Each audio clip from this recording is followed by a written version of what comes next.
it's me, Bunny Rabbit Lives. Hey yo, how are y'all doing? Are y'all doing good? I just realized my channel pops up when you look up Bunny Rabbit Lives. It used to be different. It used to be a what's that word? Um, what is it called? Oh yeah, a bunch of bunny videos would show up when you would like look me up before. Now they don't. Ayo. How are y'all doing, by the way? I have set everything up. I'm not sure. Oh yeah, I gotta write disclaimers in the chat.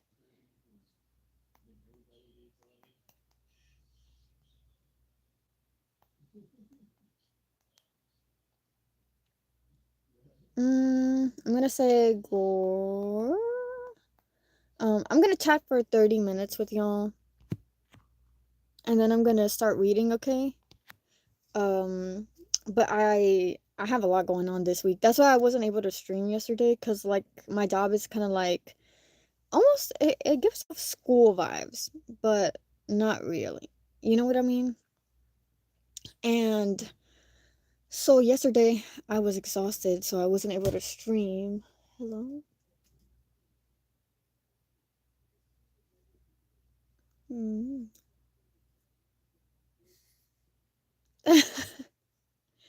Ugh. But yeah, guys, Abu, you can leave now, please. Why are you doing this to me? Anyways, monsters. Monsters. Yes. Feel free to chat with each other.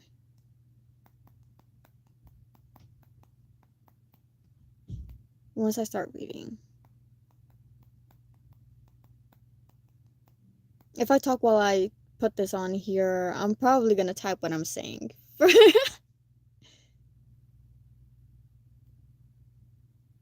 Oh my god. I almost put a emoji that I was not supposed to. Anyways, guys, the reason why I've been away for so long is because I got a 9 to 5, so yo. No, but for real, also I've had like a bunch of creepy experiences with people out there in the wild. You know what I mean? I'm not talking about the internet, electronic, digital wild. I'm talking about the out there in the grass wild. Y'all wanna stay hydrated? I'm gonna be chatting with y'all for 30 minutes. I I've been preparing for this trip for forever. Hi, Jessica. How are you doing? Are you doing good? Actually, I might tease. Well, actually, I might just make this a just chatting stream, honestly. Well, but then the title would not reflect that, you know? Because I did change my mind. Well, I don't know. I don't know, guys. But yeah, it might just be a just chatting stream because, like, y'all don't know what it's like to touch some grass out there.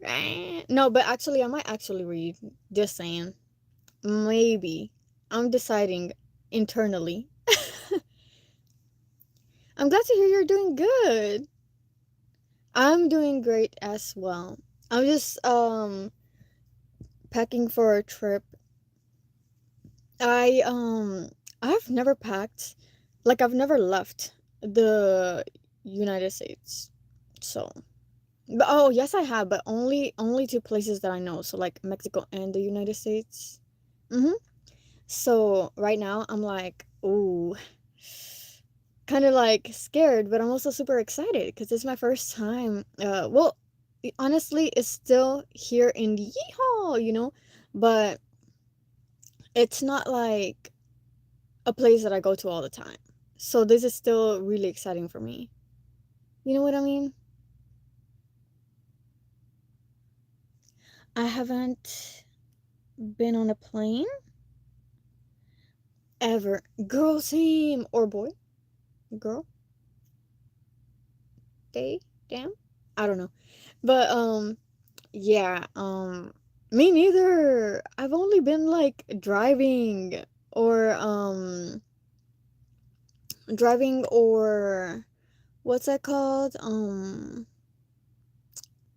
Literally just driving or walking. I just walk and drive a lot. Mm-hmm.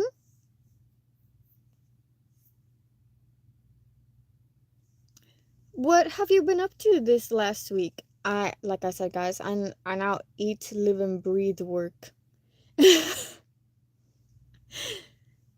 We gotta make a living somehow, you know? But like I said, it's kind of like a school, like a class. So I'm leveling up really quickly, you know? Yeah, what's your favorite place to go to? Yo, mama! Hell yeah! Yes, please, guys, please like the string. Ah! Yeah.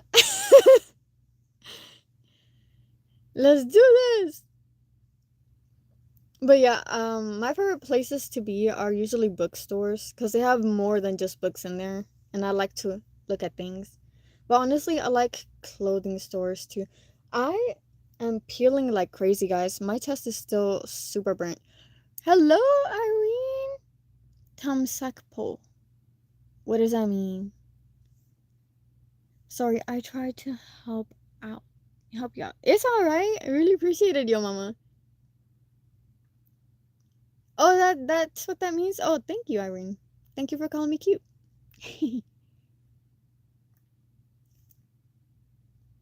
You're about to eat homemade pozole? I don't think I've ever had pozole. I've had menudo, right? Is that what it's called? Like the intestines of the pig. They're nasty. I don't like it. It's very much squishy. It's a texture thing for me. Cause for me, like squishy textures are really hard to eat. But I don't know. Don't judge me, guys. Don't judge me. Yeah. But yeah. And then like I started wearing dresses and stuff, and people started being like, "Oh my gosh, you gotta dress up professional." And I was like, "Oh, thank you." And I was just like, "What the heck? I only have 5 dresses in my to my name. 5 dresses, that's it." Where's the mind blown emoji? You won't eat menudo? I won't either. Honestly, I do like elote. Elote is good, but I'm allergic to it. For real. When you choose pain for food, that's how you know. Hey Clifton, how are you doing? Are you doing good? Hello. You're allergic to elote too? Elote is corn, by the way, guys. Um, but yeah, I'm doing really good. That's good to hear. What have you been up to this week? All right, guys, show and tell. Let's talk about how we've been doing this week. We've been doing great. Um, I actually got invited on this road trip for work because they think I'm doing good, and I'm surprised that I'm doing good. So I'm like, hey, you know what? I've only been here 9 days, so bring it on, pack it up. Ah. I love it too so much, menudo. Oh, you love menudo? Me on the other hand, I don't know. Ah. Um, and you said nothing really. Been working out. That's all. Well, it's good to work out. I need to start doing that. But sadly, I live on the second floor, so my fitness game on my Switch cannot be played over here. I'd wake up everybody up in here. Actually, I'm not even done packing, honestly. I was thinking about streaming while I pack, but I don't know if that would work. So now I'm just like, you know what? I'll just read until like maybe 10 or something, finish packing, get ready for that trip. You got a new bunny? Aw, what's their name and what do they look like? I had to play Grimace at a wedding. I'm trying to get pictures to show, but I have to go to somebody's Instagram to see it. The waitress that was helping me out forgot to take pictures. She was too occupied. Oh, you know what? If you can get pictures, I'm sure all of the Discord would enjoy to see them. You should do a workout stream and reveal. Nah, I would never, Clifton. If I ever reveal myself, I would quit. Cause I'm like, I'm cute, but I'm not like a goddess. I'm just like, oh, she's pretty, or oh, she's cute. That's it. Nah. Flopsy, and she's a big brown bunny. I love brown bunnies. They're super cute. Yeah, it was two separate owners, kids that got married, and we had to serve McDonald's and cheeseburgers, nuggets, and Happy Meals at the end of the night. Well, that sounded really fun, you know? How was the music like? I've still been listening to reggaeton. I was thinking, I suggested making a shared playlist for the road trip, and they were like, I'm not gonna answer that. I was like, no, come on. We all love music, right?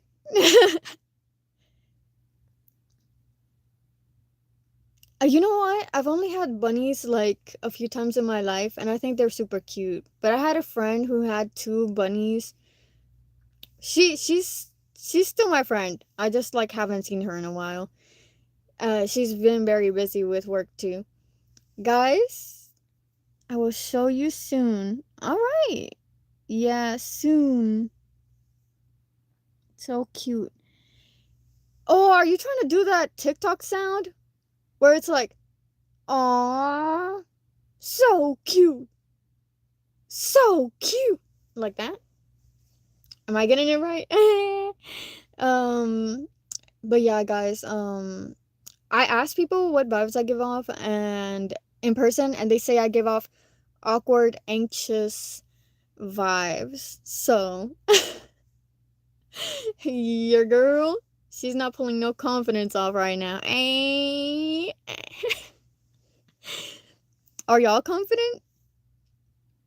I believe it's something you grow into with time after doing stuff for yourself when you start trusting yourself. But I still got a lot of learning to do, you know? I still got a lot of growing to do. I know I'm 1,000 years old, guys, but come on. We gotta level up somehow. No, but really, but honestly, guys, everything's been going pretty well over here. Oh, you're leaving? All right. Goodbye. Bye bye, Jessica. Thank you for stopping by. Bye bye.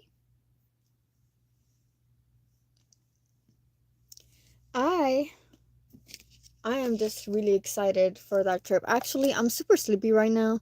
I think it's because my body's getting used to the time where I usually go to sleep, and I usually go to sleep at 9 because that's around the time, like I get back. But that's it. It's fine. I could live life on my day off.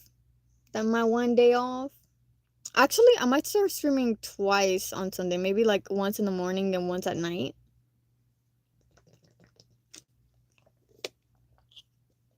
Are y'all staying hydrated? Y'all need to say yes. Because the answer should always be yes. We should always be staying hydrated. So this time, I'm going to be reading chapters 13.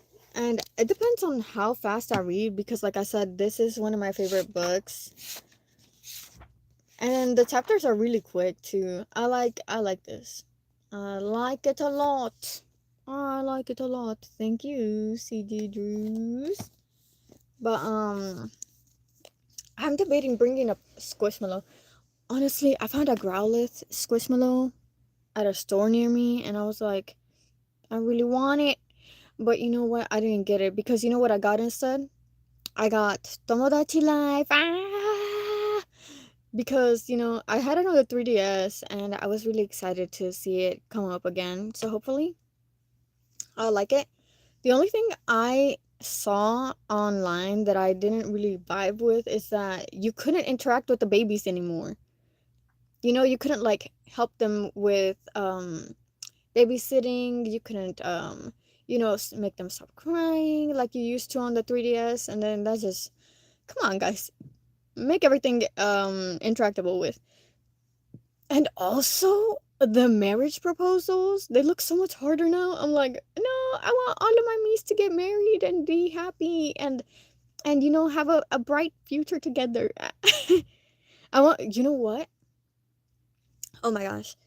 I'm like, super excited. So I'm like planning ahead for what I want in my little town in Tomodachi Life. But honestly, I want to make it like either made up animal characters, like anthropomorphic animals, or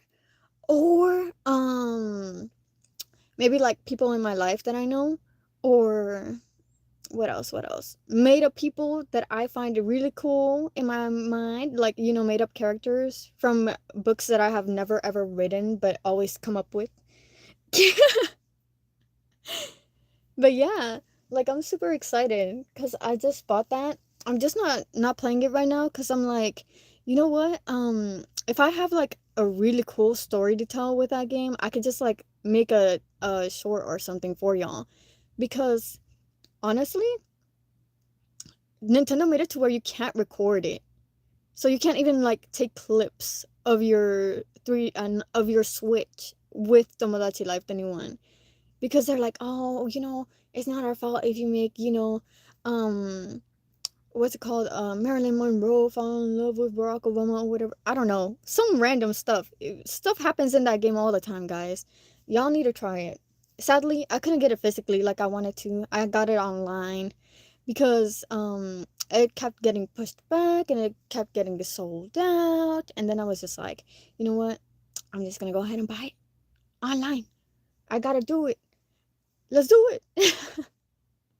And so I did, guys. I bought the game online. Now I'm just charging all my electronics so that I don't have any issues on the trip as well. And I can't forget like my charger, everything. You know what I mean? Like, so I'm like in the middle of setting everything up. And like I said, I'm just super excited for Tomodachi Life. It's been one of my favorite games forever. And also, I also saw like this other game coming out, Grave Season or something like that. I'm so excited for that too.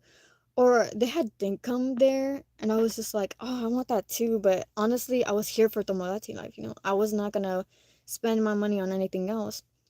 So I'm trying Esos again as well. Hey, Venturas, how are you doing? Are you doing good? Wait, I think I remember you from somewhere.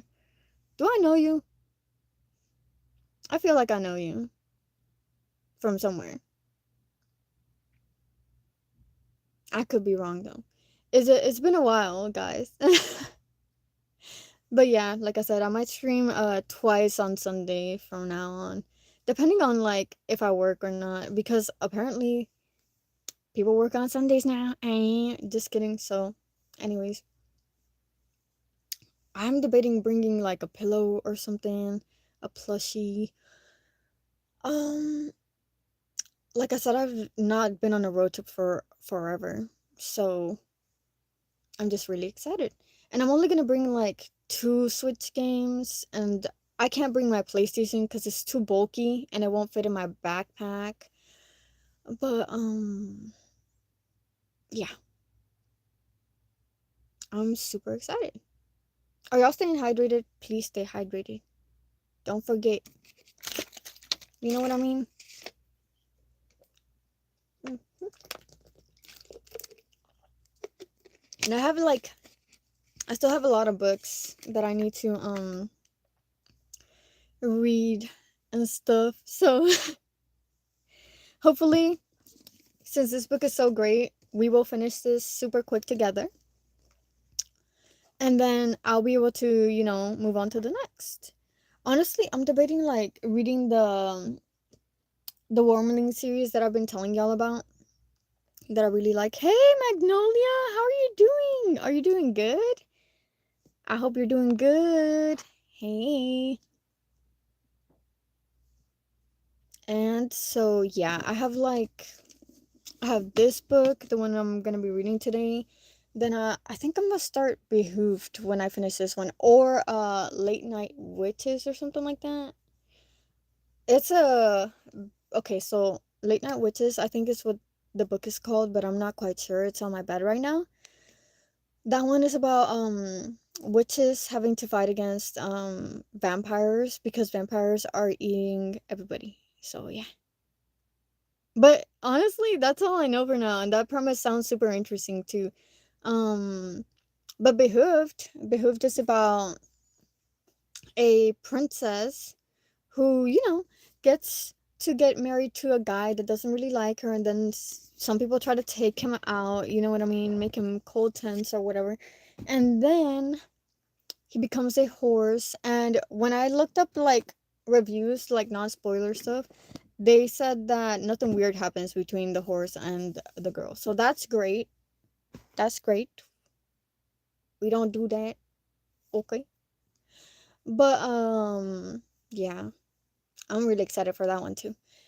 I honestly like I wanted to read this one that had like a ghost person on the cover, but I forgot what it was. And I found it like it's a new release at Barnes and Noble. I just wasn't able to buy it because I had to save my money for this trip. And also for like in case I needed to do like my taxes back then, like, cuz that's how long ago it was that I, had to do that. Go over there and visit my parents and stuff. So yeah, I'm honestly super excited. And then I have another book. I have two more books actually, and these ones are more like for middle grade to like teens or something. This one's called The Black Book of Secrets. And this one is super interesting because it's about this kid who just arrives to this random town, and he meets like this old guy who pays people to write their secrets into his book. Like he'll give you money. You money to write in his book. Isn't that cool? And apparently he's a mentor. So he's the guy's mentor. I was looking for this book for so long, guys. This one I read it halfway, but it happened during like the Ebola outbreak back when I was in like, back when I was like a kid. And what happened was I was scared that I would contract it from reading books, so I stopped reading library books. Big sad. But you know what? Now I'm back to reading again. Ah! And the one I bought is used, so I ain't scared no more. I ain't scared no more. But I also got here. I know y'all can hear those books thumping in the background. I also have Bunnicula. If y'all didn't know, my channel would be called that, but it's not because the book series already exists. So if y'all were to ever look up or Google, oh, Bunnicula, I would not pop up. It would be the book series. So I was like, nope. I'd rather be Bunny Rabbit Lives. You know what I mean? And then it has little pictures. This one's definitely like, what's it called? A book for like, I would say it's made for people like over 4, but under like 8 maybe. Because it's basically a bunny who sucks the color out of vegetables. Yeah, that's what this book is about, so. Don't judge me on my reading, okay? I was looking for this forever. Forever! And now that I found it, I'm ready, guys. Honestly, this might be one of the books that I read to y'all next because this is so short. This is like, what, less than 100 pages long? Digestive systems? Yeah. It doesn't have numbered pages, I think. Actually, yeah, it's a little, yeah, it's only 98 pages long, guys. This book is super nice and short, but it's cute, and I'm sure that we will all have fun making fun of this bunny once I get to this book. You know what I mean? And with that being said, my other series, the one, so this book is part of my favorite series ever, and it's called The Book of the King. And it's basically like a religious, like, it has religious connotations, but so I call it religious fantasy, right? And so I really like it. I don't know. Honestly, I really recommend y'all get into it because it's amazing in my opinion. And it's by Jerry B. Jenkins, Chris Farby. Here, let me read you the synopsis because I'm super excited to get to it at some point. Hi, welcome back, Jessica. So, this part, it says, such was the fate of Owen Reader. For as he took his last step of what could be called a normal life, something caught him at his waist. His feet and arms flew forward along with his head, then he snapped back. Owen was suspended in midair. That's when he heard the whisper, "Courage, Owen." Isn't that interesting? Hi, SKZ lover. How are you? Guys, do y'all listen to K-pop? I've you know what I've been listening to a lot very quickly, very soon? It has been Rude. The song that goes Rude. Da da da da da da da da da da da da da. I'm not bad. You can make me act right. I don't know. I'm not really in the mood for singing right now, but you get it. It's a really nice song. I don't know if y'all like it, but I do. And you know what that reminds me of? Have y'all heard that Pitbull song? The one is like, you don't get girls, girls. You don't get money, money. But I do. Yeah, yeah, yeah. Que no pare la fiesta. Don't stop the party. I love K-pop. You should listen to Stray Kids. I did listen to Stray Kids. What's it called? I love that song that's the elevator one, and then the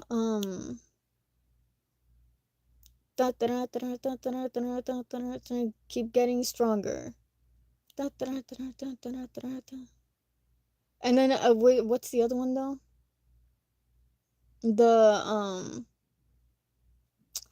dang it, I have it in my playlist. I have it in my playlist, I swear. But honestly, I do love Stray Kids. And also I love NCT. NCT is like my favorite group ever. And EXO as well. EXO makes the best Christmas music ever. EXO does. It's great. I love Twice as well. Twice and Red Velvet. But I hear like a lot of the people have changed a lot. Not that it matters. I listen to their music mostly. I stopped checking in on them once I graduated. But yeah. But guys, with that being said, I did say I would chat until 8:30, and it's about to be 8:30.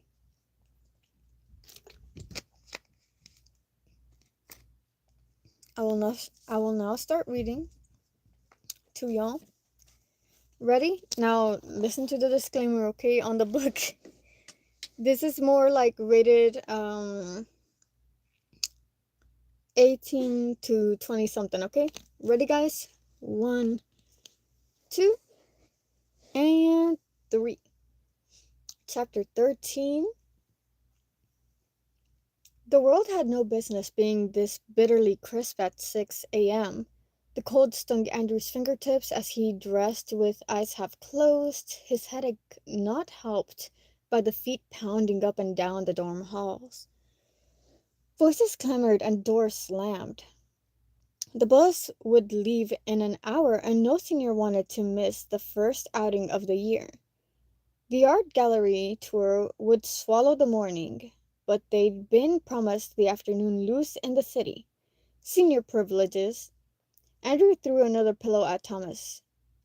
Sound off if you're alive. Thomas gave a muffled groan but didn't get up. I'll bribe you. Andrew messed around with his tie and frowned at the place where the mirror used to hang on the inner side of his wardrobe door. It was for the best that he couldn't see the two sharp cheekbones and dark circles under his eyes. "We're buying art supplies. You can draw again." He paused. "We'll get coffee." Thomas dragged a pillow over his head. "Kill me." A fist thumped on the door. Their counselor's voice far too cheerful. 30-minute warning! Andrew took the edge of Thomas's quilt and flipped it off him. "I refuse to feel sorry for you when you chose to be the jackass martyr. Get up!" He gently picked at the bandage on Thomas's back to check the wounds. "It's not too bad." He winced only because Thomas had his face buried and wouldn't see. The bites had turned bright red, some scabbed over, and others now swollen bumps, feverishly hot to the touch. He was riddled with them, and the pain had to be excruciating. Thomas's voice came muffled from the pillows. "I feel the pincushion. I feel like a pincushion." "That's because you are. But you have to come. I don't know what art stuff to get, and I'll come back with crayons or something." He ran his fingers over Thomas's shoulder blades before realizing what he was doing. He snatched his hand away. "Get up." He kept his voice light. Oh. Get up. He kept his voice light. Thomas slithered boneless to the floor, but it was sort of progress. Andrew left for the bathroom. He desperately needed Dove to tell him what to do. If they told her the truth about the monsters, well, she'd explode, furious and frantic. Thomas clearly did not want her to know, and Andrew understood that now. They could give Dove this: protection from things most foul and malevolent. Though he wasn't sure if he most wanted to hide the monster's existence or how the nights belonged to him and Thomas alone now.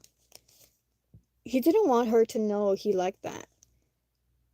He missed his phone and their constant stream of texts. He was a rotten brother these days, but Thomas needed him. Andrew hadn't meant to choose between them, but he had. He checked on Thomas, who had put one leg in his pants with his eyes closed while mumbling something about coffee. Andrew grabbed his backpack and slipped outside.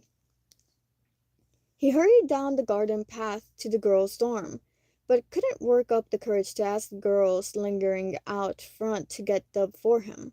Apparently he could hunt monsters in the woods, but still not talk to people without his words cramping in his mouth.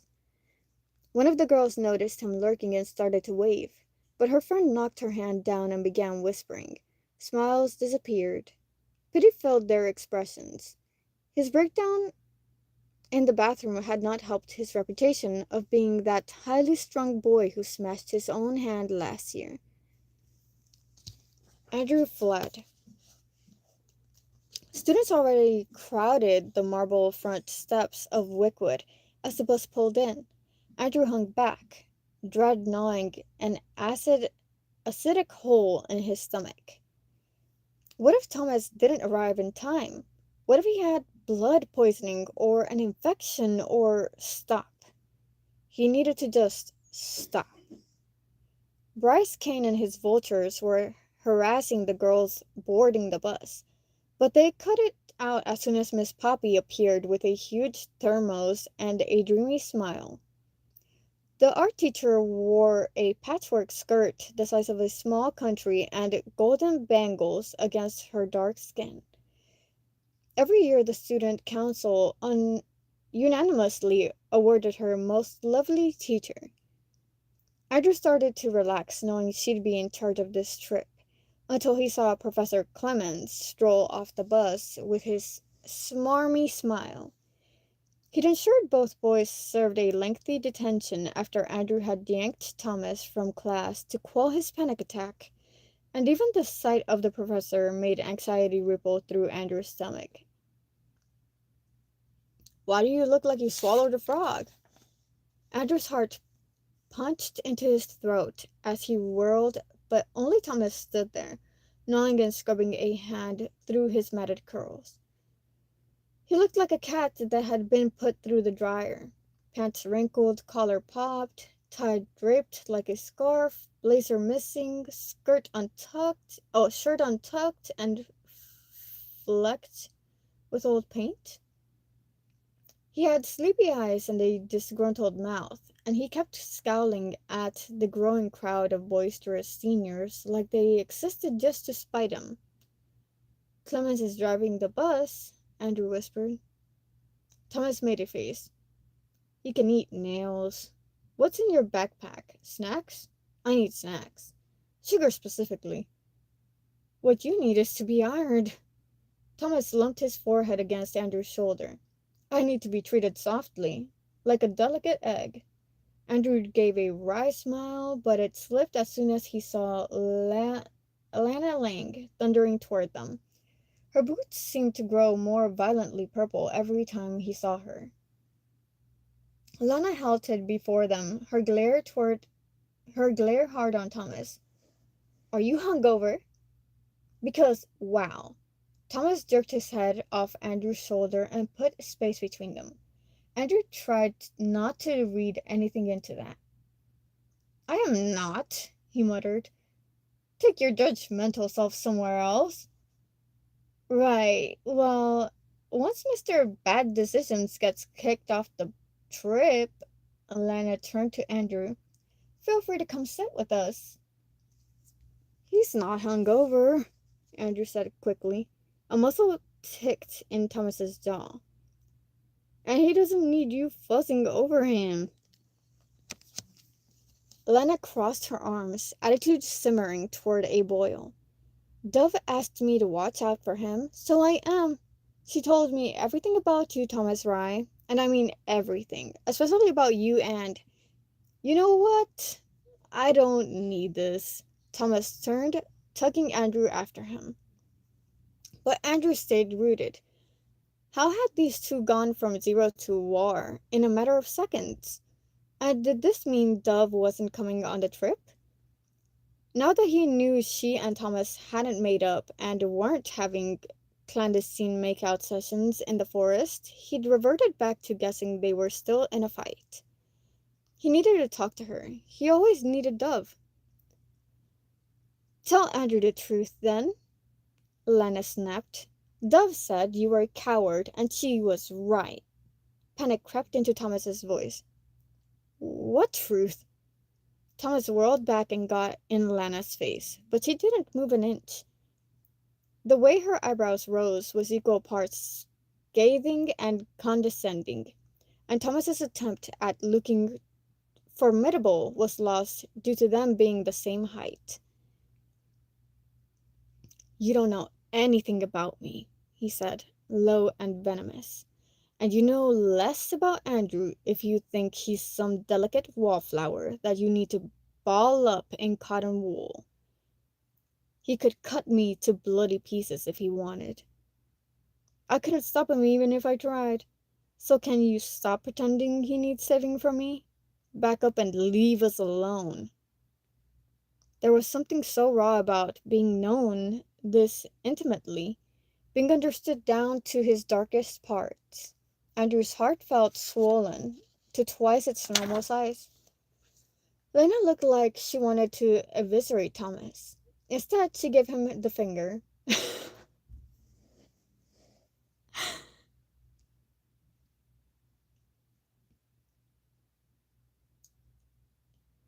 Then she turned to Andrew and eyed him with a ferocity that seemed more concerned than anything else.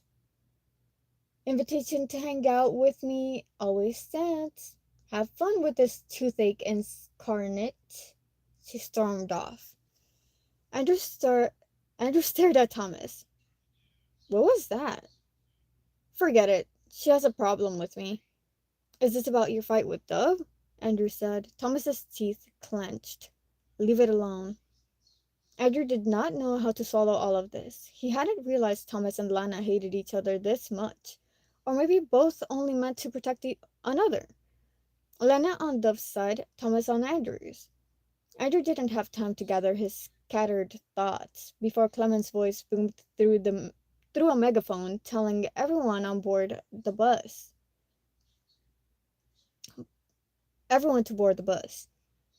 But then he looked straight at Andrew and Thomas and added, "This is a public event, and students are to conduct themselves with the respect and decorum befitting Wickwood Academy.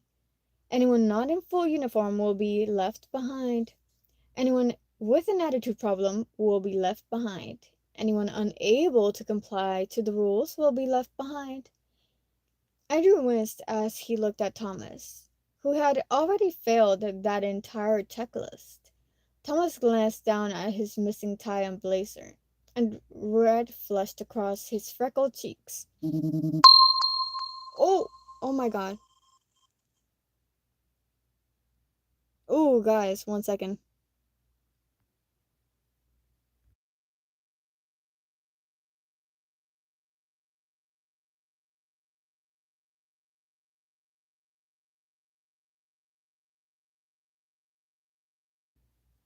I have returned. Oh my goodness. Sorry. I hope y'all didn't see that. That would be embarrassing. I will continue to read now.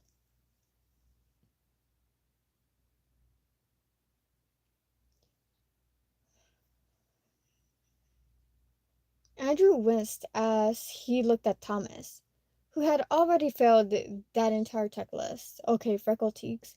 "He's doing this to stop me coming," Thomas said, "because failing us in class wasn't enough." "I can't go alone." Andrew tried to keep the growing anxiety out of his voice. "Turn your shirt inside out. It'll hide the paint stains." "But the buttons. Button it inside out. Just do it." Everyone else began filing onto the bus. Thomas started unbuttoning his shirt. Students behind them started whispering and made a wide arc around their disaster zone. Thomas stripped his shirt and fought with the tangled sleeves. Ahead, Bryce Kane Wolf whistled. "God, Rye! No one asked for a striptease." His friends jeered, and Andrew quickly stood in front of Thomas to hide all the bandages and tape covering his torso while he wrestled his shirt back on and fumbled with the backward buttons. He still had no blazer, but Andrew snatched the limp tie and redid it, jerking the knot a little too tight. The collar wouldn't sit flat inside out, but it had to do. Thomas tucked in his shirt, agitated and frenetic, as if they lined up to board. As they lined up to board. His eyes locked on Clemens. "I'm dead without the blazer. He'll ban me." Lena, about to board the bus, had turned to watch their disorganized wardrobe shuffle. Her eyes met Andrew's for half a second before she turned and bumped into Miss Poppy, who in turn spilled her thermos on Clemens' shoes. He leaped backward with a barely stifled curse while Miss Poppy twirled around in a flurry of apologies, her enormous skirt only adding to the confusion. Andrew grabbed Thomas's wrist and dragged him aboard the bus, while no one was watching. It didn't make sense, Lana gifting them this distraction after her vehement verbal collision with Thomas earlier, but maybe Dove had put her up to it. Andrew followed Thomas down the aisle. That was way too close. They packed themselves into seats, Thomas wincing as his abused skin pressed against the bus upholstery. "Are you okay?" Andrew whispered. "All I care about right now is you and dealing with the..." Thomas's voice dropped low. "Monsters. Nothing else matters." Andrew looked out the window until he'd forced his expression neutral. A strange heat blossomed in his chest, and it was taking too long to pack it back into a manageable corner. "All I care about right now is you." He was liked by the boy who liked no one at all, and he wanted it to stay that way so much it hurt.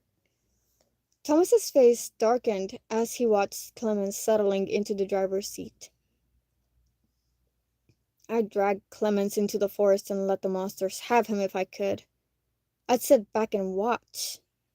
He slouched in his seat with a glower. Andrew didn't disagree. The bus pulled out of Wickwood, and the world blurred through all shades of dark green as the forest whipped past their windows.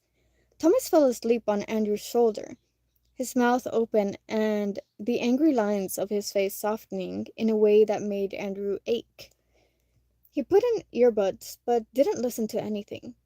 Everyone was rowdy and talkative, and a few kids kept swapping seats with whispered giggles until Clemens ordered an end to it.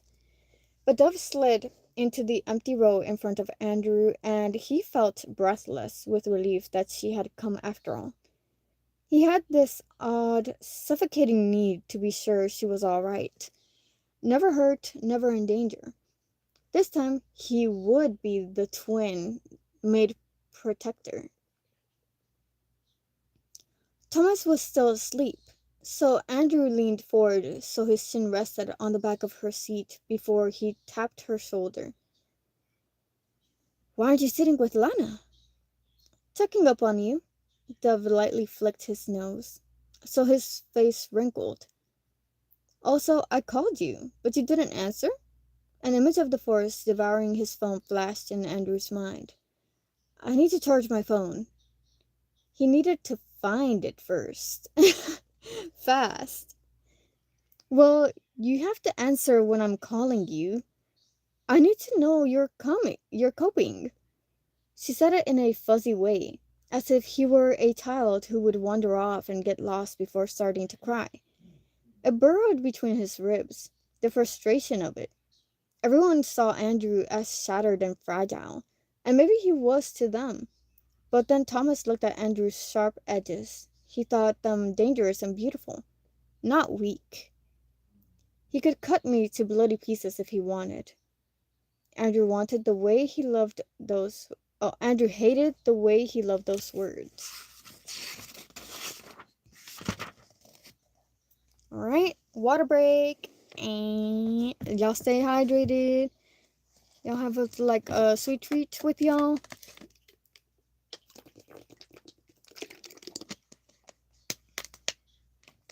Okay. We're gonna keep reading. 14. My bad. 1, 2, 3. Traffic delayed their arrival in the city, and then the stop by a coffee shop lost them another half hour. So the bus reached the art gallery late enough to make Andrew antsy. The tour started and the class dribbled through the immaculate building with their notebooks and sketchbooks out. Miss Poppy glowed 7 times brighter as she floated between paintings. When she passed Thomas, she squeezed his shoulder and chatted to him about pushing through artist blocks by refilling his creative well. Thomas twitched, but nodded. Ooh. His face darkened to thunderclouds as the morning wore on and he couldn't do a single sketch. He picked at his bite scabs and stayed close to Andrew. When the morning finally ended and the class was to be released for their precious hours of free time, they assembled at the bus for a lecture about boundaries.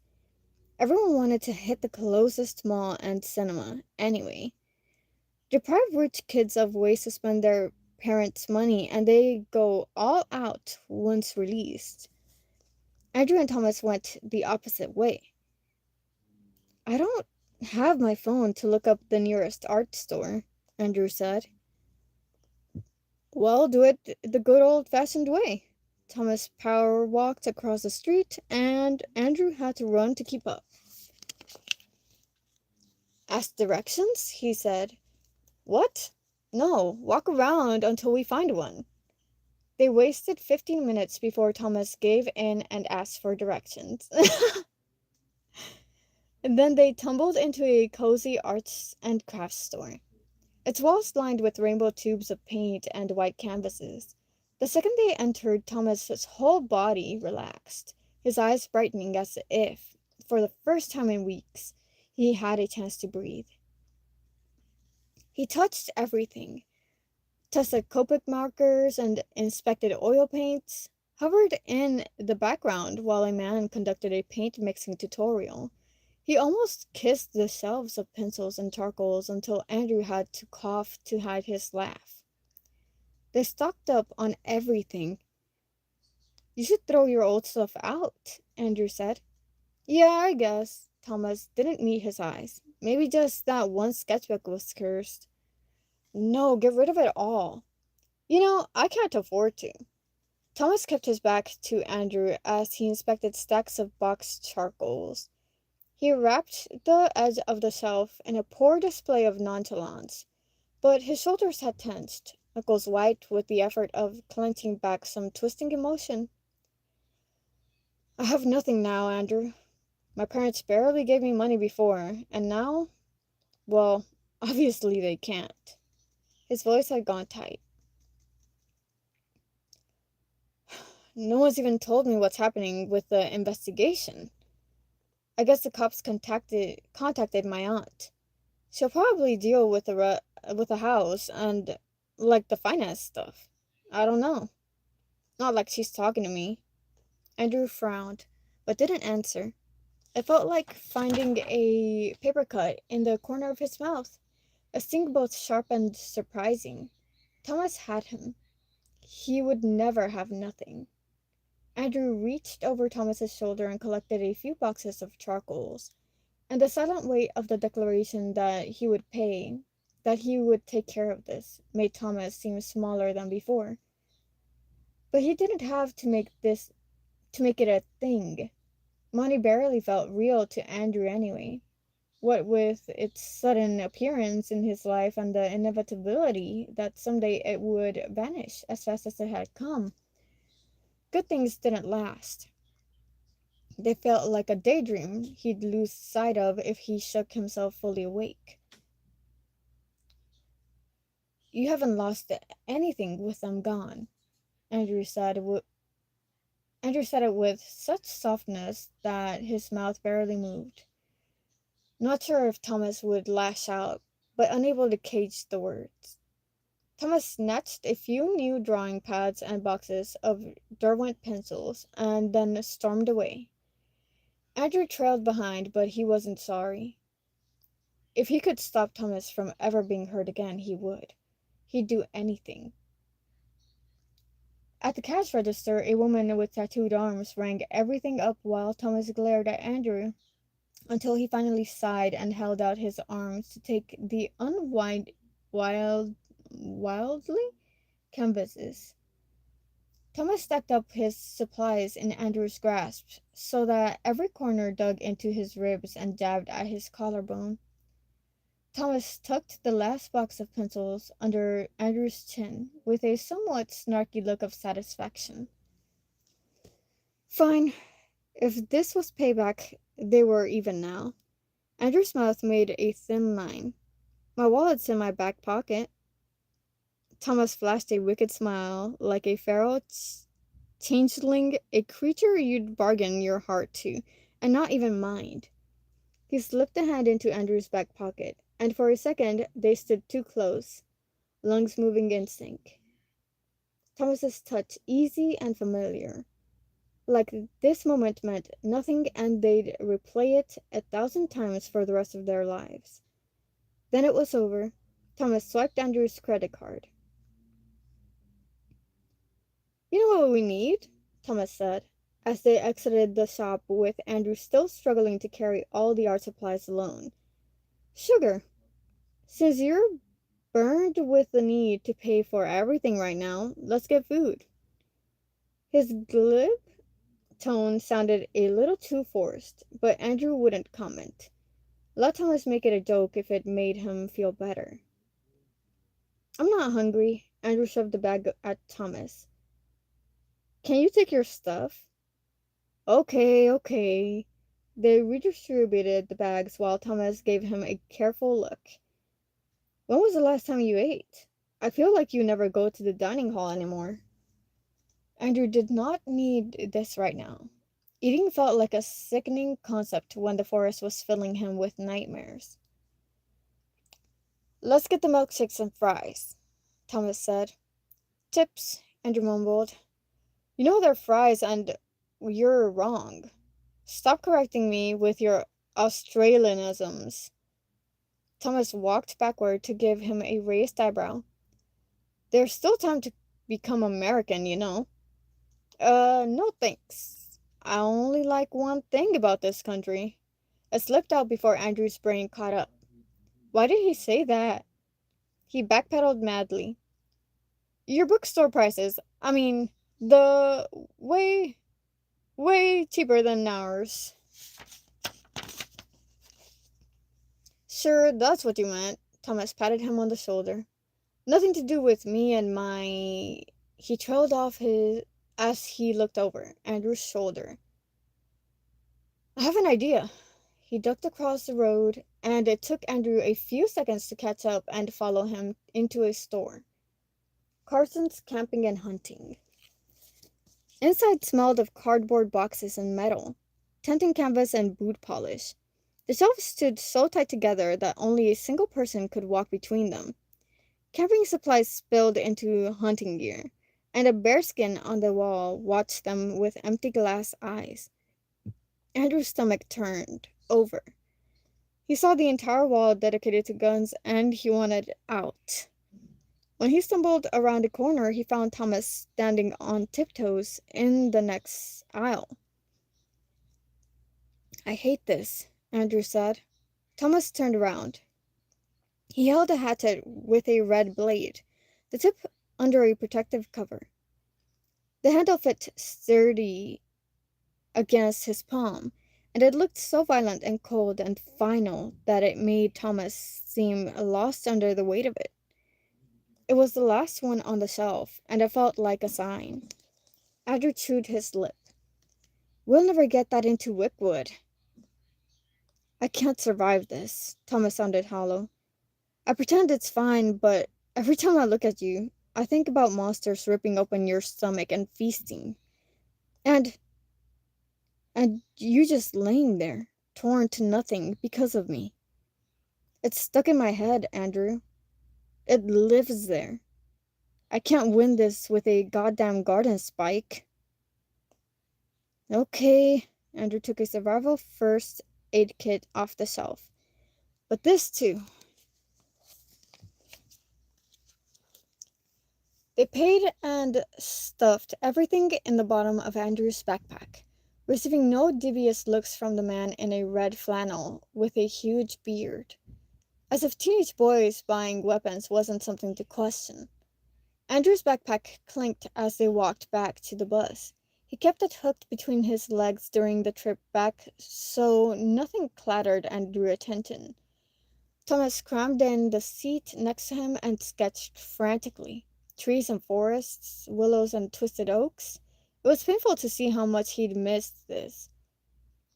Craved it with a ravenous ferocity.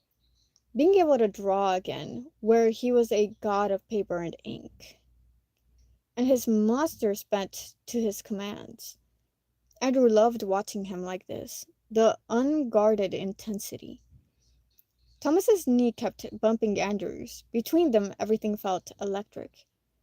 But when they pulled into Wickwood and everyone filed off the bus, Clemens put out an arm to cut off Andrew's escape. I see, Mr. Rye has either lost his blazer on the trip or never had it in the first place. Yearning for another detention, are we? His smile was aggressive in its politeness. What's in the backpack? Andrew's chest caved in. Snacks, Thomas said from behind Andrew. We're allowed to stock up, Mr. Clemens. Clemens gave Thomas a cool look at the omission of Professor. Nice. Unzip it and show me what you bought, boys. Andrew froze with his eyes on the ground, and 1,000 thoughts blazed in terrified circles through his brain. But Miss Poppy swept past in her patchwork skirt. She smiled when she saw Thomas's new sketch pad under his arm. "Let the boys out, Chris," she said. "Wickwood isn't a prison. We don't pat them down." Andrew stumbled off the bus before Clemens could argue with the senior teacher. Thomas catapulted after him, and they bolted for the dorms. "We're going to get caught and expelled." Andrew's heartbeat roared in his ears. "Maybe the monsters won't even be there tonight." Thomas gave him a dry smile, but there was something empty behind his eyes, something hopeless. The night was a living thing, breathing with them as they stood in the forest. Moss thickened in their lungs, and they could taste autumn leaves. Thomas held the hatchet, flashlight glancing off the red blade until it looked dipped in blood. Andrew carried a garden spike, and his anxiety knotted around his throat like it meant to strangle him. Thomas had pulled his hood up and kept his eyes on the ground to hide his dread. But Andrew could feel Thomas's fear and exhaustion, but also his loss. First his art, now the woods. They used to belong to Thomas. This was the place where he roared and grew taller, where his smile could make flowers bloom and his energy could flow endless and untamed. Monsters had eaten that out of him. The trick would be to stop them before there was nothing left of Thomas to save. Thomas's hand trembled around the hatchet, and he couldn't stop twitching and snatching glances at the forest as Andrew made a half-hearted attempt to find his phone again.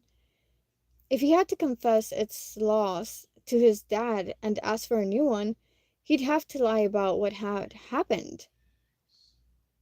No way could he say where he'd lost it. "It could be anything tonight," Thomas said. Once it was an elven queen with a moonsicle blade, and I only survived because she got bored." "Maybe we should set a trap," Andrew said, "find something for bait. Thomas's smile had a hard edge, humorless. Andrew understood it then. They were the bait. The wind picked up and scattered leaves over the path as they set off to hunt. No use waiting for the monsters. The night pressed close to Andrew's spine, cool hands sliding up his sweater and over his ribs. It seemed fascinated with the concept of his beating pulse, and it left inky fingerprints along his collarbone. If it asked to kiss him, he thought he would say yes. If the trees belonged to Thomas, Midnight was in love with Andrew. It made him braver somehow, invisible, hiding his delicate edges and leaving behind a lean and hungry shadow. In the dark, no one could see his hollow and empty places. Instead, he looked like he could have teeth. They felt more than saw. The monsters wake. Things pulled out of trees. Breathing came hot and heavy, so close but out of sight. Andrew could smell it, rotting leaves and the earth left to molder for 1,000 years. It was diseased trees and putrefied sap, and that disgusting sweetness of decaying meat. The monsters could be anything tonight, except they didn't attack. They just watched and nipped at the boys as they passed. "Right, so it's not the sketchbook," Andrew said. "Something's different. Do you feel it?" Thomas adjusted his grip on the hatchet. "I guess destroying the sketchbook and getting a real weapon has threatened them." The boys waited, but dawn drew soft pink lines in the sky before they realized nothing would come for them that night. They returned to bed exhausted, because it turned out that not fighting monsters was just as harrowing as fighting them. The next night was the same, and the next. They heard snickering among the trees, or maybe it was their boots crunching leaves. They found claw marks in the bark, and a half-eaten deer with its belly ripped open and splattering the roots of the wigwood tree. Andrew remembered when his boots had sunk into bloodied mud here, but that hadn't been real. This was real. At least, he thought so. But nothing attacked them. "I hate this," Thomas said, his voice cracking. "They're waiting." Andrew tilted his face to the black painted sky. "So something else is coming." "Something worse," Thomas said. Okay, guys. Another break before I read 15. Alright. Stay hydrated.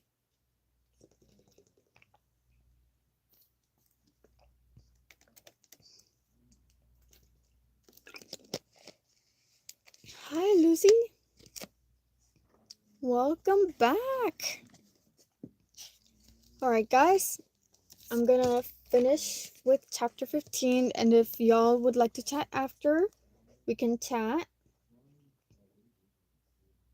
for a little bit, because I do need to start getting ready for my trip tomorrow. Alright. 1, 2, 3. October arrived with cold teeth sharp enough to split bone. It was early in autumn to be shivering this much, but Andrew never had stamina for the cold. He was too thin these days. He knew. But he couldn't eat. If he layered up with sweaters and avoided Dove with her sharp perception, he thought he'd get away with it. He figured Thomas wouldn't notice how much weight he'd lost. Not if he was careful to never take his shirt off and show the way the bones seemed ready to cut free of skin. Thomas was distracted anyway. The 1st of October had rattled him, and Andrew didn't want to ask why.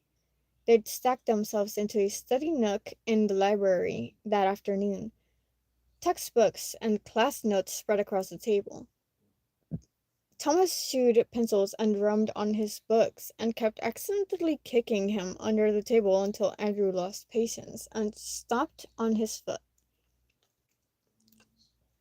Thomas settled down with a petulant frown, propped the textbook in front of his face, and started writing. He needed to focus. Both of them did. They were failing classes, but they didn't sleep. So how could they survive hours of lectures and assignments? Even without the monsters attacking, they had to check the forest every night and show the trees the sharp edge of the hatchet. Whispers of mocking laughter filtered through the forest, and hot breath licked their necks. But nothing attacked. Nothing. Maybe it was the sleep deprivation, but Thomas had become a string drawn so tight it took nothing to snap him into a rage or a panic spiral. A classroom door would slam and he'd jump out of his skin. His chest was a broken cage for his emotions, and they spilled out of him like paint. But Andrew was calm. Maybe it was because he'd grown used to packing his own anxiety into boxes and pasting on one smiles, while on the inside he imploded. Maybe he'd been freaking out for so long it felt normal. Andrew finished with his revision notes before he noticed Thomas's pen wasn't moving from left to right. Andrew sighed and slammed down the textbook Thomas had hidden behind. "Interesting idea of calculus homework," Andrew said. Thomas looked guilty. Inky roses and thorns grew over his workbook page, vicious and cruel and lovely. The thorns curved like hooked scythes, and it looked as if whoever touched that paper would bleed.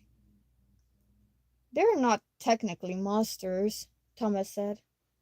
"They're not helping either," Andrew gestured to their mounds of work. Dove would have had them organized by now. Color-coded schedules, binders of prioritized assignments, practice quizzes corrected with her purple gel pens. She never used red because she said it was demoralizing. Andrew tried to explain it was still demoralizing when she wrote nothing you've written here even remotely makes sense in the margins. Schoolwork seems pointless when it's, October. Thomas rested his cheek on a fist and kept drawing. Halloween month. Halloween is one day. Your country has a weird obsession with it. I just have a bad feeling. Andrew slapped his notes over the top of Thomas's drawing. He received a glare in return, but he didn't care. I have a bad feeling about us failing senior year. Who cares? Thomas started doodling on Andrew's notes instead. After this, we should take a gap year. Drive around Australia and surf every beach. You can't drive, Andrew said, or surf. And if you stand in the sun for 5 minutes, you scorch like a little tomato. All things can all things I can overcome, Thomas said in earnest. I can duct it myself to a surfboard and I'll work on my tan. Isn't it raining right now? That doesn't matter. I'll stand under a big sun lamp. You don't need a big sun lamp, or a short one. A short one will do. Okay, I'm gonna read that again. You don't need a sun lamp. A short one will do, Andrew muttered, taking out his laptop. Thomas gave him a deeply offended look. That's enough out of you. Or you're uninvited. I'll thrive in Australia alone, eating Vegemite by the spoonful. I'll live at your house and go see that big rock you're famous for. Andrew choked. That's not how you eat Vegemite. And my dad's house is by Byron Bay. Uluru is like 3,000 kilometers away from there. Have you ever looked at a map of Australia? Stop bringing logic into this. Thomas trailed off as he frowned at Andrew's history notes. He stopped doodling and flipped the page around a few times. Hey, Andrew started an email with a very solid lie to his dad, or probably his secretary, about why he'd lost his phone and needed a new one. He wouldn't involve forests, or breaking rules, and definitely not monsters. Did you mean, Thomas sounded quiet, to write your notes in mirror reverse? Andrew looked up. Thomas slid the pages back to him, but his expression had gone carefully blank. A useless precaution against Andrew, who knew him well enough to dissect it. He didn't even know how to write in mirror reverse. He hadn't. He didn't know. He scrunched the papers and stuffed them in his satchel. Silence sat between them. Andrew frozen while his brain spun in dizzying spirals. Thomas chewing his pen and watching Andrew from the corner of his eye. Then he yawned and peeled from his seat. I can't work under these conditions. I need a sandwich. Let's get sandwiches. Relief melted Andrew. Good. They'd ignore this. It's an hour till dinner. Well, I'm hungry now. Come on. The dorm kitchenette always has bread and fruit and stuff. Wait. You guard our study spot and I'll bring it back. Peanut butter and jelly sound good? Andrew hunched over his laptop. I'm not hungry. Irrelevant. Thomas stretched, cracking his neck and making a huge effort to act unconcerned. Let's eat now and skip the dining hall, okay? It was manipulation. Andrew would have skipped dinner anyway, and this meant Thomas would get to oversee him eating, which meant Thomas had, in fact, noticed Andrew avoiding meals. He should be annoyed, but he only had energy for a small frown. which Thomas returned with a grin so mischievous it was impossible to stay mad at him. He took off, humming to himself. His absence felt like an electrical surge turned off, as if Andrew didn't exist without Thomas in the room. He couldn't focus on his essay, and his skin felt too tight, his neck prickling like someone watched him from between the shelves. Plenty of students packed the library this rainy afternoon, but everyone was focused on their own work. No one was looking at him, right? He twisted suddenly to catch them out. Yellow eyes blinked behind the stacks, then vanished. Andrew rubbed his face. He knew he was overtired, but still, it had been nothing. Monsters only escaped the dark if Thomas failed to catch and kill them, and there had been nothing in the forest for days. He forced himself to stare at his laptop screen before he heard familiar footsteps. He brightened, turning to greet Dove, but she swept past him with an armful of books and hurried for the upstairs studios. Dove? She didn't pause. Maybe she had earbuds in. Andrew scrambled after her. He should convince her to study with them. Avoiding her because he and Thomas held too many secrets felt like working with a punctured lung, and he didn't want to grow used to the pain.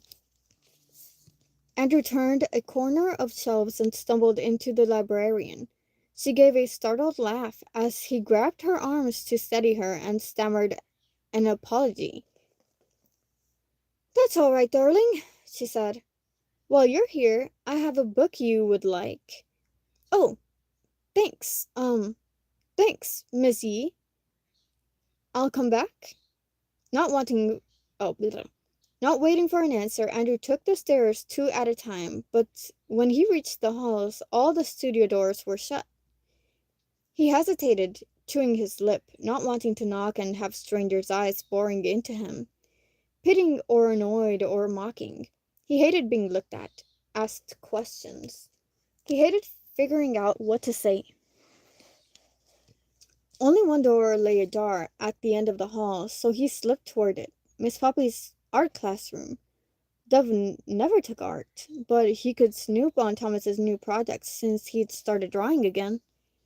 Andrew didn't see anyone inside, so he pushed the door a little wider and crept between rows of art tables before he heard voices. He went still. Two people sat cross-legged on the carpet ahead, tables pushed back to make room for the mess they'd tumbled all over the floor. It looked like a rainbow had vomited across their laps. Shredded and knotted fabrics tangled with a huge box of embroidery thread and sewing supplies. Two girls bent their heads together as they sorted the fabrics.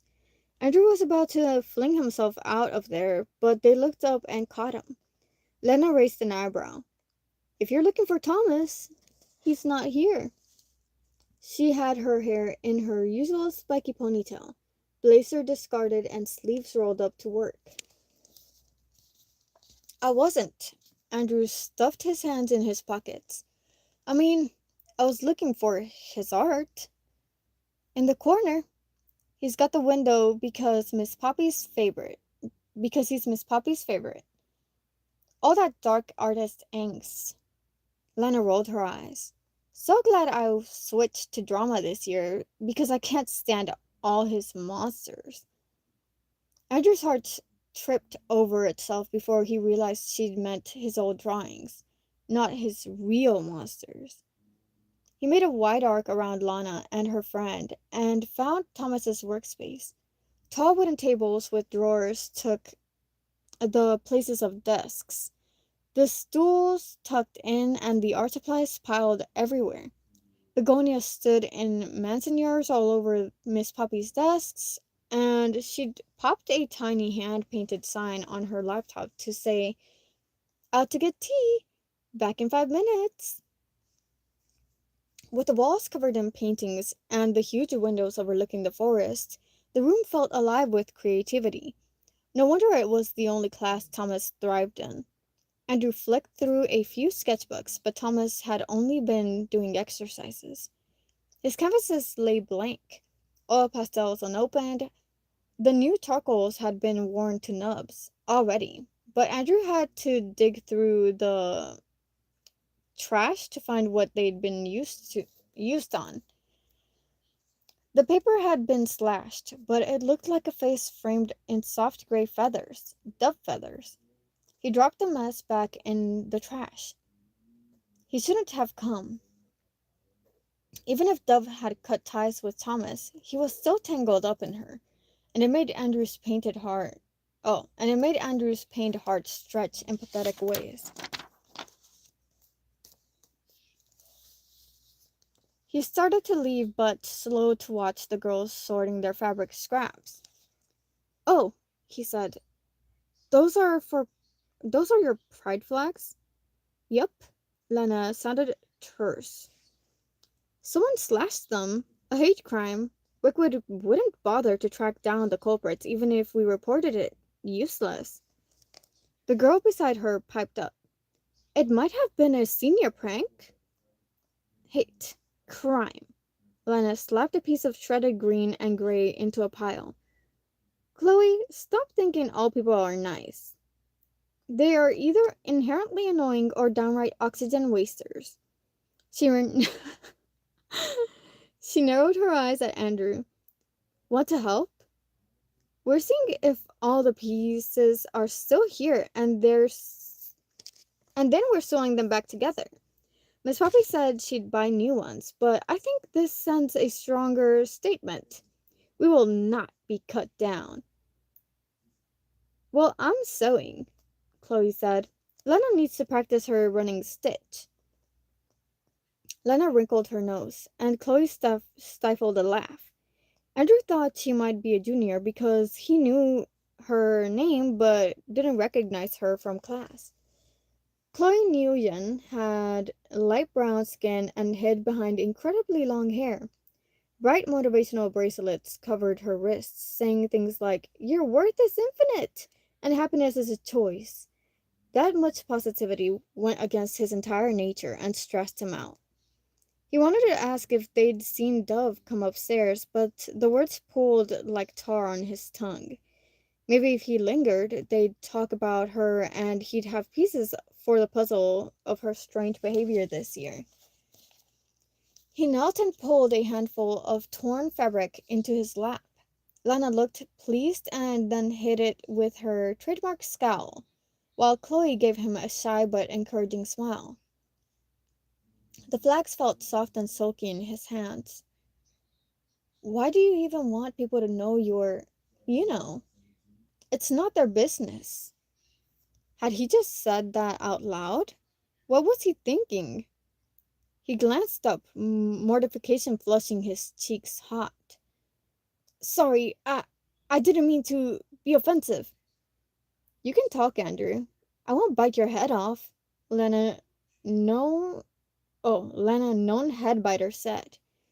"And you're right. It isn't anyone's business. But some of us don't want to hide. I don't care if people know I'm a lesbian. It's just part of me.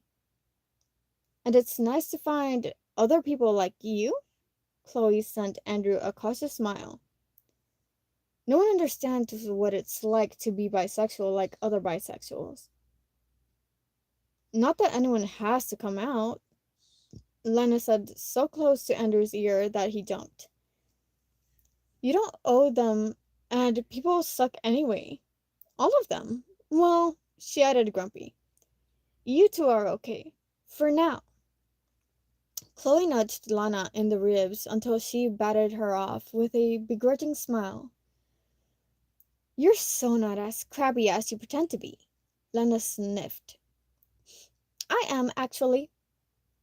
Thomas isn't as mean as he pretends to be, either."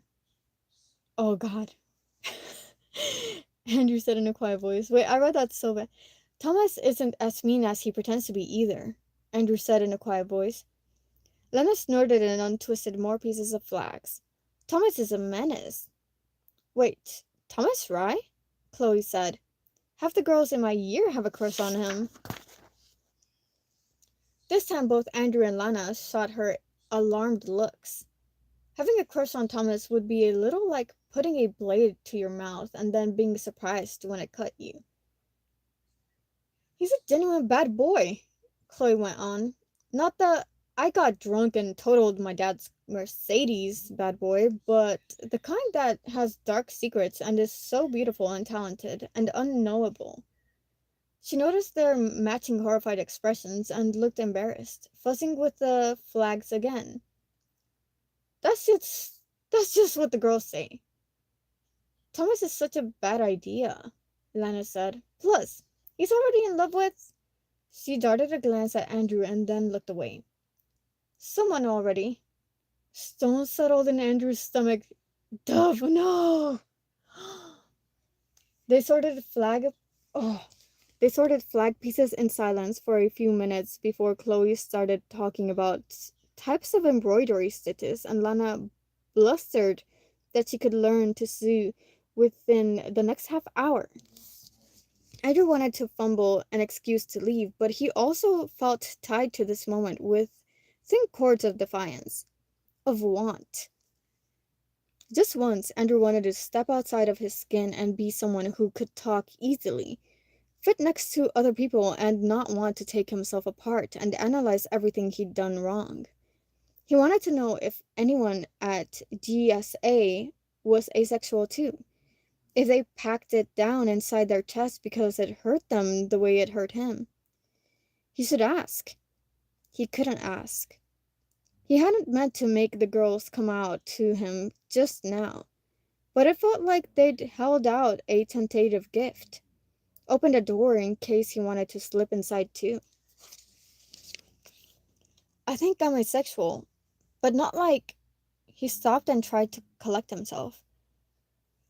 I could fall in love once, I think, but I don't want the physical stuff. I know this isn't, normal. I just. Why had he even started talking? He burnt from the inside out, and his cheeks must be flaming by now. He'd all but said sex without saying it, and they were probably confused because he was being unclear and talking in circles, and Lana gave him a careful look as if she was fully aware of his inner meltdown, and she spoke with all her sharpness filled back. There are plenty of people like that, but strike normal out of this conversation. It's the most obtuse word, and I hate it. There are asexual people who don't want sex, or they hate it, or are indifferent about it. It's a spectrum.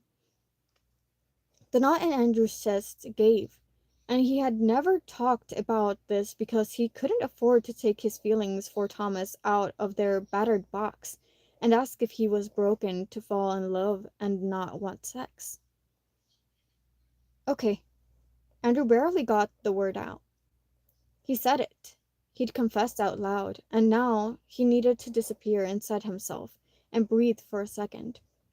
Maybe they sensed this because the conversation tumbled into how long it would take to sew all these flags, and they let him sit in silence. He kind of liked Lana and Chloe. Footsteps scuffed at the classroom door, and they looked up expecting Miss Poppy's return, but Thomas stood there. Since classes had finished for the day, he'd changed into jeans and a green striped t-shirt with a frayed hem. Without his uniform, he went from disreputable private school bad boy to mused and distracted artist who wore half his paint on himself. He held a paper bag of the dreaded sandwiches and chewed his lip. Maybe he'd been watching them for a while. Andrew wasn't sure if he wanted Thomas to have heard or not. He scrambled to his feet, careful not to mess up any of the fabric piles. Thanks for helping, Chloe waved at him, black hair falling over her face to hide her quiet smile. Lena grunted, giving Thomas a sour glare, but she tugged at Andrew's pants as he started to step around her, so he looked down. If you're lonely, you can talk to us whenever. He nodded. because speaking felt too much right then. She let go. Andrew followed Thomas downstairs, their footsteps in sync. Part of Andrew wanted to blurt it all out, but most of him didn't. He was irrelevant to start obsessing over. Oh, it was irrelevant to start obsessing over how he felt when the truth was this. Thomas liked girls, specifically Dove. What were you all talking about? Thomas said, too casual. Have you ever thought about kissing me? Just how their flags got destroyed. Probably Bryce Kane and his vultures. Thomas led them back to their homework table and surveyed the mess. Let's eat outside. Rain sort of stopped. Unless you don't want to. I'm not the one scared of October, Andrew said, as if he wasn't scared of everything else. Alright guys, that's it. I am done reading for today. What's up, bunny? How have you been? Oh, Ace, long time no see. How are you doing? I see you changed your name. It's not all capitals now. I've been good. I've been working, doing stuff. Just I've been working a lot. That's why it's been so long since I stopped streaming, guys.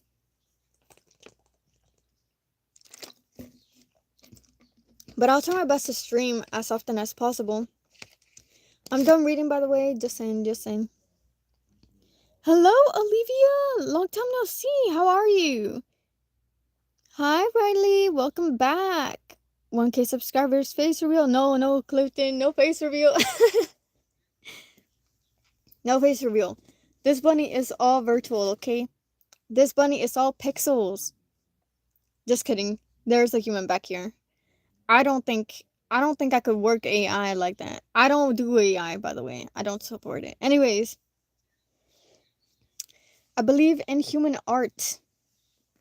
Yes. Like human books. Like this one that I was reading. How's everyone doing? Did y'all enjoy the story? Oh my god. Thomas cannot like Dove. That would be so heartbreaking for Andrew. That'd be terribly heartbreaking. I was like, no, they have to be playing. I don't want them to like end up together, but at the same time I don't want their like dynamic to change. You know what I'm saying? But I know it has to change because if Thomas likes his sister, like Andrew's sister, then you know what I mean? It has me freaking out. But anyways, I might stream during the trip. Is it BL like a boy love? In a way, I would say it seems that way, right? Because Andrew likes him, but Thomas seems like he's just his friend. You know what I mean? If it is boy love, I don't think it will get to that point because Andrew is asexual, which means he doesn't want to do anything like that with anybody.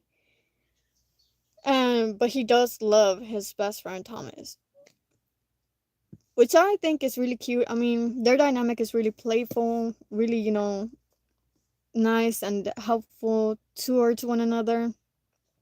Like you can tell they care about each other, you know what I mean? So I really like their dynamic. I don't want it to change. Like if they do end up together like and it gets different, that'd be so tragic. You know what I mean? But I can't believe that. I cannot believe that Thomas might like Dove because they're fighting right now and they've been fighting for like the whole school year, right? If he loved her, don't you think they would have like already fixed it by now? You know? Because if not, that's crazy. It is not boy love, I think. It's just an asexual representation book about monsters that come to life when somebody draws them after they draw what one of them writes. So Andrew writes, Thomas draws, right? Andrew writes about monsters, and I feel like the monsters come to life if Thomas draws them. My bad.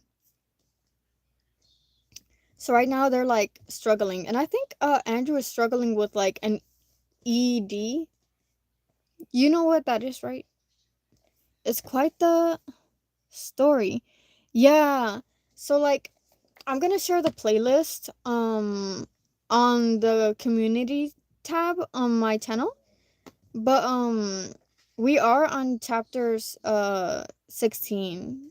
Like we're next time I stream, I will probably start reading chapter 16. It is I love this book. Like if you like what you hear, I suggest you like, you get it, I guess, if you'd like. Because this is one of my favorite books that I've read so far. Like okay, so my first like my favorite series is The Wormling, and my favorite book for now is this one that I'm reading to y'all. I started it and I've been reading it like super quickly. I'm getting through the book super fast because I love it. Also, it has art in it. I don't know if you know, but it has um like what the drawings would look like if he draws them out, and they're very creepy. So yeah, if you want to hear more, I'll read more. It is I love this. I love this. Also, I don't know if y'all know, but the author is autistic. She's autistic, and I think she's also what's it called? Like I think she's like either bi or woman loving lesbian or something. I don't remember exactly what it said, but she's definitely a really cool person. And I guess I want to read more of her books. She has more books, right? But the premises kind of scare me, so I kind of want to like find one at a store and read it, or find like what's it called, like a preview here on YouTube or something, so that I can see if I like the book, and then I read it, because she writes mostly standalones. And I think the next book is Hazelwood or something like that. Hazel Manor. But that one's more like it's also young adult, right? But that one is BL for sure, from what it sounds like from the synopsis. So I don't know. But I love the cover of the one that I'm reading right now. It's a really pretty cover. I love like the sketchy style and stuff. Are y'all staying hydrated? My throat is cooked.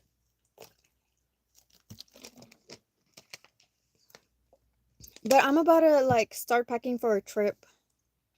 I will be super excited. Maybe on Sunday or something I'll start streaming for y'all as well. I will be taking this book with me on the trip. And I'll take another book probably, just in case I finish this one. And I'll just like finish streaming it for y'all as well when I get back. A trip to somewhere in Texas. Sagon Nachandoa? Something. I don't even know. I've never been actually. See, I haven't been on a trip ever really outside of where I live and where I was born. So I've never been anywhere, right? And this is my first time going on a trip ever with nobody who I know. Like I'm going on a trip with 5 strangers, right? I'm so excited, but I'm so like scared at the same time. It's a work trip, so I'm not gonna be having like a, chilling fantastic time, but I'm gonna be working, but it's still super exciting. Like I've never done something like this before, so yeah, I'm really happy. And also, I'm trying to like figure out what to pack as well. They said to like pack some form of entertainment and like, all these work clothes or whatever, and that's what I'm doing, but I'm just like, yeah, what if I can't sleep because I'm nervous and I've never been anywhere before? I'm that kind of person. I'm like, I get to a new place and I can't sleep, and they're like, "Oh, lights out at 11." I'm like, "Bro, what if I'm up till like 2 a.m.? What?" I don't know. We have a curfew and everything. It's crazy. It's somewhere in Texas, but like still, whew,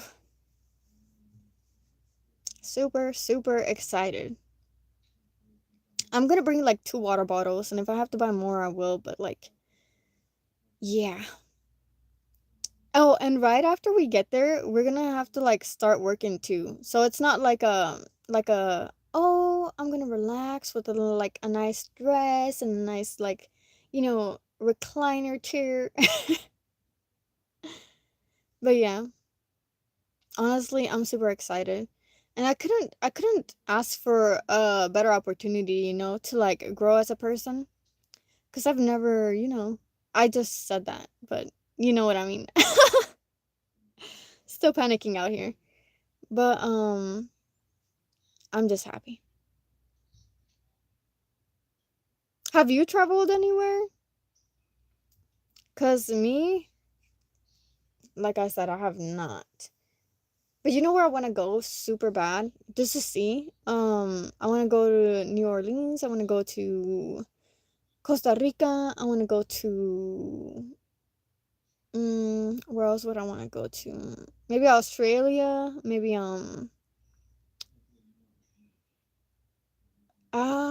where else would be interesting? Greece. Somewhere in Greece.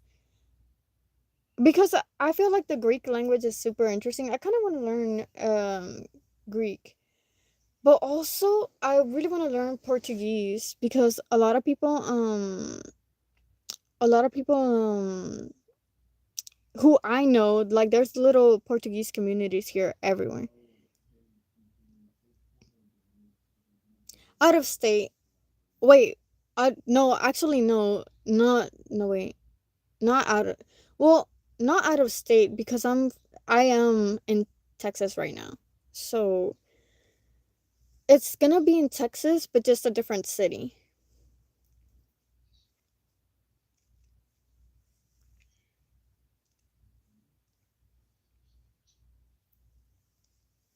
I can't share what city I'm in because I move around a lot. Not only that, but like, online safety. I would like to stay as anonymous as possible. Also, I do have to charge all of my electronics, so even my Switch. I have to charge my Switch because I'm gonna take that for entertainment. You know what I got, Ace? I got a Tomodachi Life. I went to 3 different stores and I couldn't find it, and so I had to buy it online and cancel my Amazon order. Yeah, I was gonna use Amazon, but I was like, nah. You know what? Hell no. I'm gonna buy it online so I can play it at work. I think I'm gonna make an animal town in there. The new or old one? The new one on the Switch. The new one looks so good. Like you can draw on it.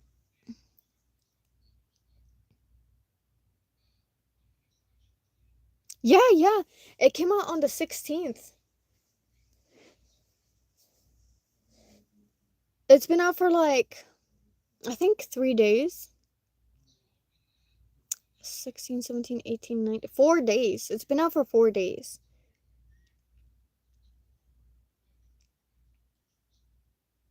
Isn't that cool? I knew I saw the copies of it and I didn't buy a physical copy. Like I had it right there and now they're all sold out because TikTok made it blow up and now they're all sold out. Kind of like what happened with Pocopia, but now there's more Pocopia copies around.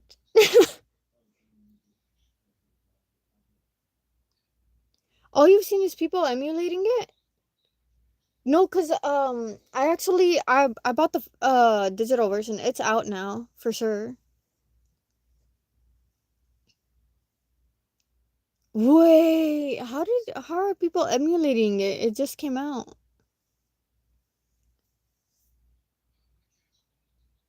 Oh, leaked version of it. That's crazy. People are so smart.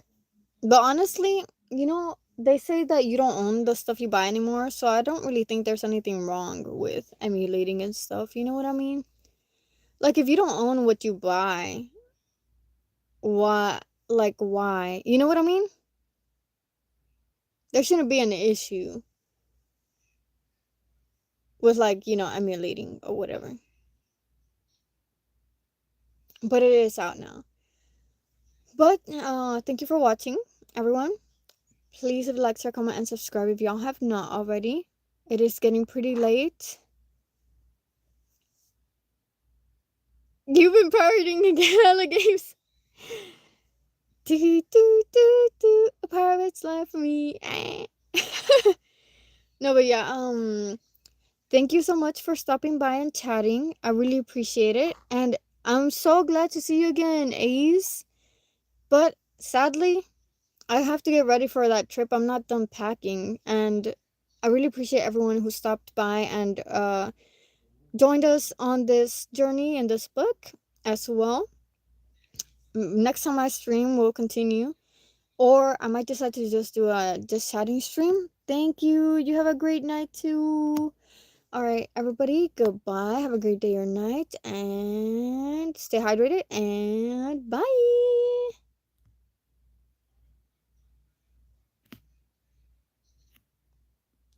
You've been here all the stream. Thank you so much. I really appreciate that. Thank you so much. Bye bye, everyone.